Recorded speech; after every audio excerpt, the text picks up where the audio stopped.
If you want to fix the screen color on your Galaxy Tab A9 or the A9 Plus 5G, so in this video I will show you how you can do that. First of all, just go to Settings, and under Settings just scroll down and tap on Accessibility.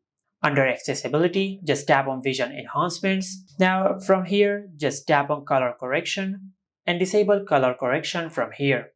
Now after that, just go back and tap on Color Filter. Now if color filter is enabled on your tablet, just disable color filter from here.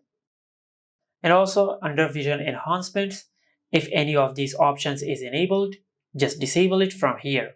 Now if you have done that, but if the colors of the screen are still not fixed, then just go back to settings. But this time just tap on display. Now under the display settings, if eye comfort shield is enabled, just disable this toggle. And after you disable this toggle, you will fix the screen color problem on your Galaxy Tab A9 or the A9 Plus 5G.